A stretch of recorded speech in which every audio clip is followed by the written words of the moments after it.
নমস্কাৰ, মই ঝৰ্ণা শৰ্মা দেৱ চৌধুৰী। আজি আপোনালোকৰ সন্মুখত পাঠ কৰিবলৈ লৈছোঁ প্ৰসিদ্ধ ঔপন্যাসিক সন্তোষ কুমাৰ কৰ্মকাৰৰ এখনি জনপ্ৰিয় উপন্যাস চিলিকন ভেলীত এখোজৰ ৭০ নম্বৰ খণ্ড। খবৰ বাতৰি নিদিয়াকৈয়ে গুচি আহিলি? তাই এতিয়া ঘৰলৈ অহাটোত অকল মাক শুচিব্ৰতা আচৰিত হোৱাৰ কথা নহয়, এনেকৈ একেবাৰে আকস্মিকভাৱে অহাটো তাইৰ নিজৰ বাবেও এটা প্ৰশ্ন। নিজকে লৈ নিজৰ বিবেকবোধৰ আগত প্ৰশ্ন। বেংগালুৰুত থাকোঁতে ইণ্টাৰনেটত গুৱাহাটীলৈ অহাৰ টিকেট কটাৰ পিছৰে পৰাই এই প্ৰশ্নটোৱে তাইক খেদি ফুৰিছে।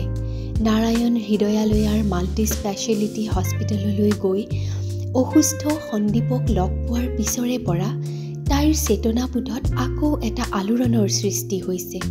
সাংঘাতিক আলোড়ন। মনৰ ওপৰত নিয়ন্ত্ৰণ ৰাখি তাই যে নিজকে মোটামুটি সুস্থিৰ কৰি আনিছিল, সেই সুস্থিৰতাটো নোহোৱা হ'ল।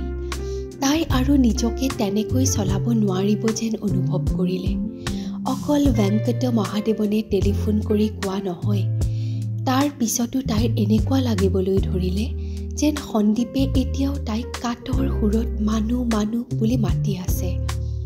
আচলতে অসুস্থ অসহায় সন্দীপৰ কথা বেছিকৈ ভাবি থকাৰ বাবেই তাইৰ মনত বাৰে বাৰে মানুহ মানুহ শব্দ দুটা প্ৰতিধ্বনিত হ'বলৈ লৈছে। তাইৰ এনেকুৱা লাগিছে যেন তেনেকৈ মাতি সন্দীপে তাইক তাৰ ওচৰলৈ লৈ যাব বিচাৰিছে। তাইও যেন তাৰ ওচৰলৈ নোযোৱাকৈ থাকিব নোৱাৰিব। কিন্তু কি অদ্ভুত মন!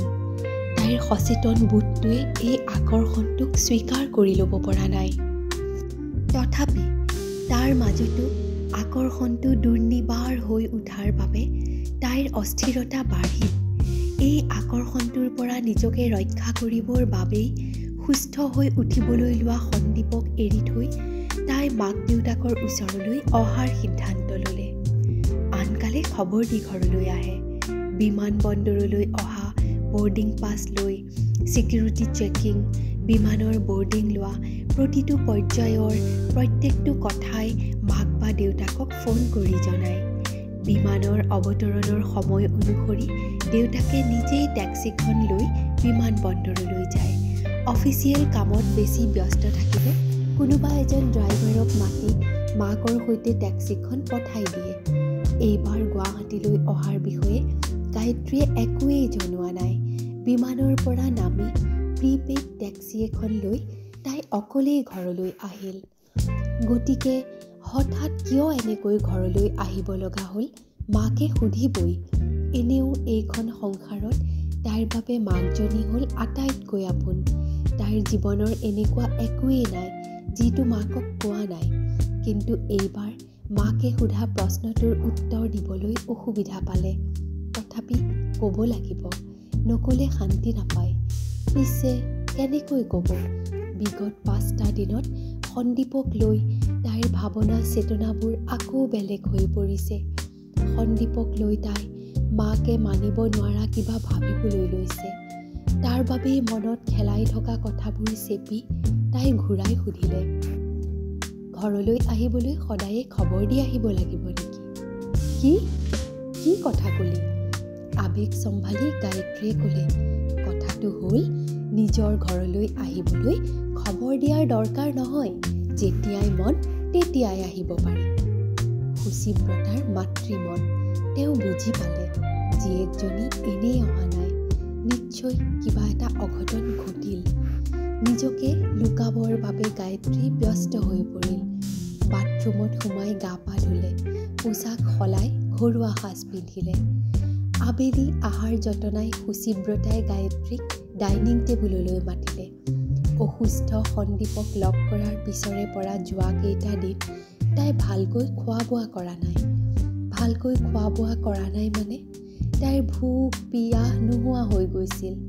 কিন্তু মাকৰ ওচৰলৈ আহি তাইৰ ভোক লাগিছে। মাকে বাঢ়ি দিয়া ডাঠ গাখীৰ আৰু হুৰু, কিমান দিন এইবিধ খাদ্য খোৱা নাই। গায়ত্ৰীয়ে আগ্ৰহেৰে খাবলৈ ল'লে। বনানী বুলি বঙালী ছোৱালীজনীৰ লগত থাকোঁ, তাইৰ লগত কিবা প্ৰব্লেম হ'ল নেকি? নাই, তেওঁ বৰ চেন্সিবল ছোৱালী, খুবেই হেল্পফুল, গায়ত্ৰীয়ে ক'লে। তেওঁ মোক নিজৰ ভনীয়েকৰ নিচিনাকৈ মৰম কৰে। প্ৰাইভেট বেংকত চাকৰি কৰক, পাৰফৰ্মেঞ্চ ভাল নহ'লে হেনো চাকৰি এৰি দিবলৈ ন'টিচ দিয়ে, তেনেকুৱা কিবা। মা, কি যে উল্টা পুল্টা সুধি থকা নহয়, এইবোৰ একো হোৱা নাই। তোৰ নিশ্চয় কিবা এটা হৈছে, কিবা এটা নহ'লে খবৰ বাতৰি নিদিয়াকৈ গুচি নাহ। সুচিব্ৰতাৰ মাতত উৎকণ্ঠা। সন্দীপ এতিয়াও US-লৈ যোৱা নাই নহয়, তাৰ লগত কিবা? গায়ত্ৰীয়ে মাকৰ পিনে চালে। তাইৰ চকুৰ ভাষা কাটন হৈ পৰিল। তাই যে আকৌ নিবিড়ভাৱে সন্দীপলৈ আকৰ্ষণ অনুভৱ কৰিবলৈ লৈছে, এইষাৰ কথা মাকক কেনেকৈ ক'ব? নাই, ক'ব নোৱাৰে। ক'লে মাকে বেয়া পাব, গালি পাৰিব। এনেও সন্দীপৰ প্ৰতি এতিয়াৰ এই আকৰ্ষণ নিৰ্বিৰোধ নহয়। অসুস্থ সন্দীপক লগ ধৰি কথা বতৰা হোৱাৰ পিছৰে পৰা তাক ভাল পায়, আকৌ বেয়াও পায়। সন্দীপক লৈ তাইৰ মনটো বিভাজিত হৈ পৰিছে। তাক লৈ তাইৰ মনত বৈপৰীত্যই দেখা দিছে। এই বৈপৰীত্যৰ ওপৰত তাইৰ নিয়ন্ত্ৰণ নাই। তাই কি কৰিব থিৰাং কৰিব পৰা নাই। তাৰ বাবেই তাই ক'লে, তাৰ লগত মোৰ আৰু কিটো হ'বলৈ আছে? সঁচাকৈয়ে একো হোৱা নাইনে? নাই হোৱা, সি অসুস্থ, হস্পিটেলাইজড। তাৰ পিছতেই তাইৰ অন্তৰত ৰুদ্ধ হৈ থকা আৱেগৰ বান্ধোনটো টুটিবলৈ ল'লে। সৰু ছোৱালীৰ নিচিনাকৈ তাই কান্দি পেলাব যেন লাগিল। তাৰ হৈছেনো কি যে একেবাৰে হস্পিটেলাইজড হ'ব লগা হ'ল? সি নিজকে ধ্বংস কৰিবলৈ লৈছে, নিজৰ ওপৰত অত্যাচাৰ কৰি নিজকে মাৰি পেলাবলৈ লৈছে।